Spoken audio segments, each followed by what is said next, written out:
Hello, this is Nick Justice on this special education podcast, and today for our media review, we're going to be talking about a novel for young adults called Fish in a Tree.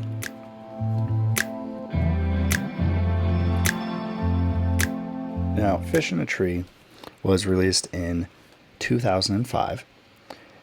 And with some fanfare, it later got turned into a Broadway play. So this was a well-received book, and to the point where it was adapted into other mediums. And to this day, it is still read by preteens, middle school ages, teachers, and maybe special education educators like the listeners to this podcast. Today we will do a quick review of the book, summary of what you can expect if you read the book, and we have a very special guest joining us later on, the main character of the book, Ali Nickerson. So stay tuned for that.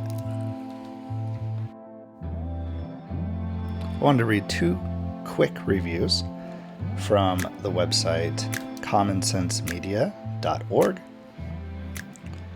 This one is from a parent that says, I think it's hard for non-dyslexic kids to understand what it's like for kids in their classes who struggle with words. This book prompted some great discussions with my 7-year-old who learned about strengths and differences and gained some very valuable insights into the challenges for someone who has trouble with reading. Now, I also wanted to read one of the reviews that were posted by children.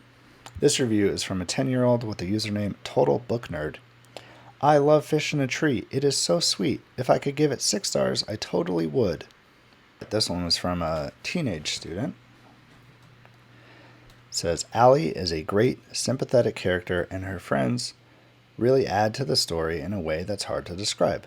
I think this book is really important in kids' developmental learning, and I think it's helpful to understand the struggles and challenges of people who have dyslexia.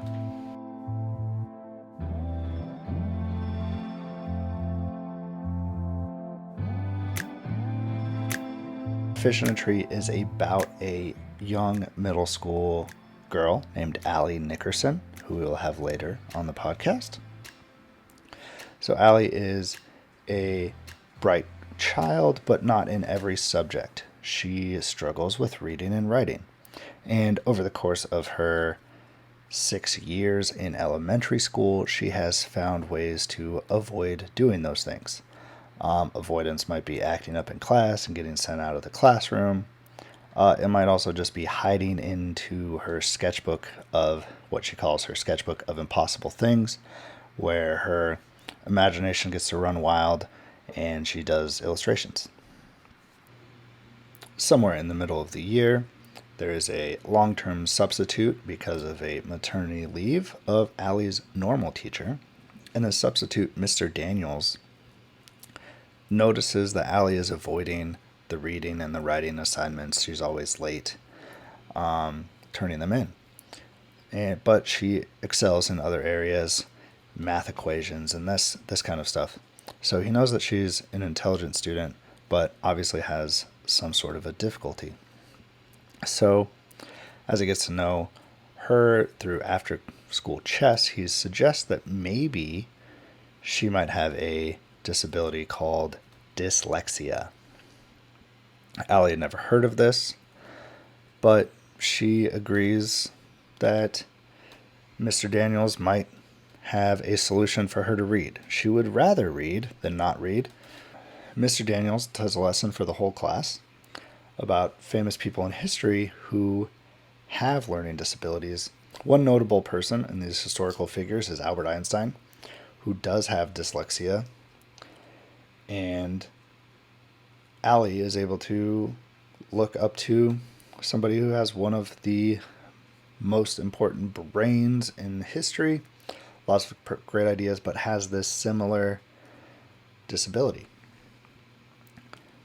So this book is not exclusively about dyslexia, but rather the middle school experience. There is instances of bullying, There are kids from different types of backgrounds, some from money, some from not enough money. And Ally is navigating all of these things at once. And of course, her family doesn't place a big interest in reading because it is alluded to later in the story that her family also has this dyslexia disability, but no one has sought help for that before. So this is a book that is about empowerment and builds empathy right where I think it should be placed. There's a lot of cases where we are at the top levels of lawmakers and state decision callers where they need to worry about what happens in the classroom, but I think a book like this helps students right where they are, right?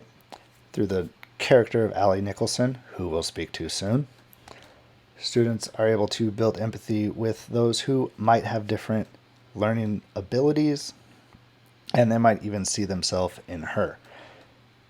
The title of the book, Fish in a Tree, is an allusion to a quote that's used in the book from Mr. Daniels to Ally, as he suggests that she might have dyslexia. And the quote says this: "If you judge a fish by its ability to climb a tree, it will live its whole life believing that it is stupid." Sometimes on the internet this is attributed to Albert Einstein, but that does not seem to be the case. This is just Facebook meme culture. But the point of this quote, I think, in the book is that people have different abilities and we should judge them on the things that they can do versus the things that they cannot do. Because a fish can swim very well, but it cannot climb a tree. All right, and with that, I think we are ready for our special guest.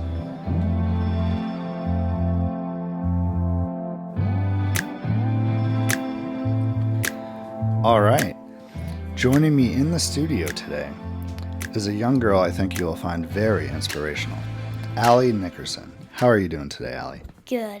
I'm glad to be here. It's really awesome that you're able to make time for us today. I've got a couple questions because you have dyslexia, which is not something I have, so I want to learn more about it. Is that cool? Yeah. So,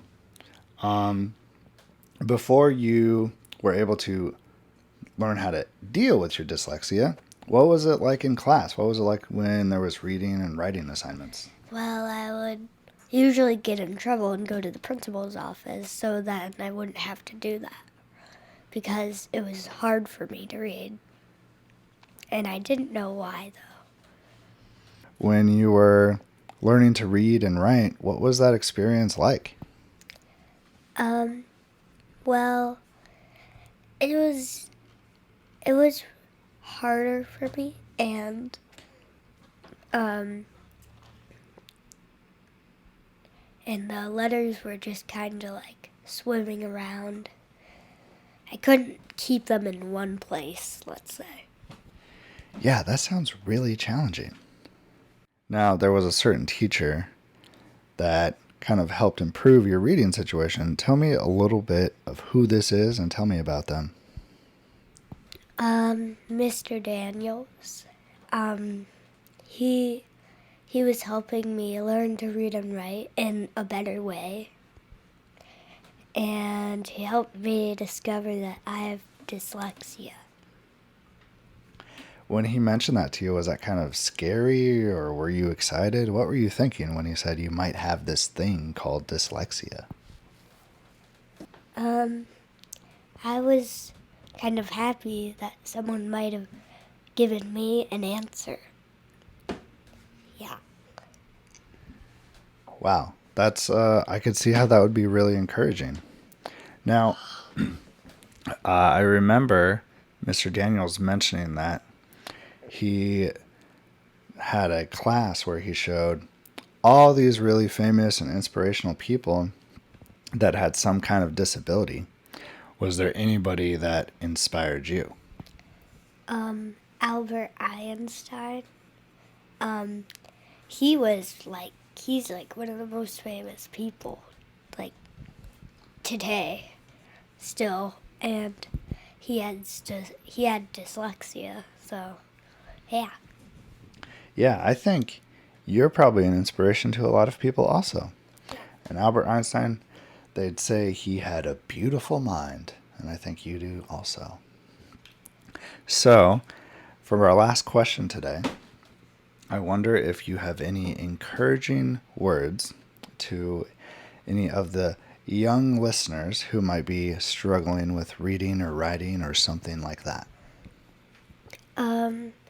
Well, I would like to give a quote. And if you judge a fish by its ability to climb a tree, it will live its whole life believing that it is stupid.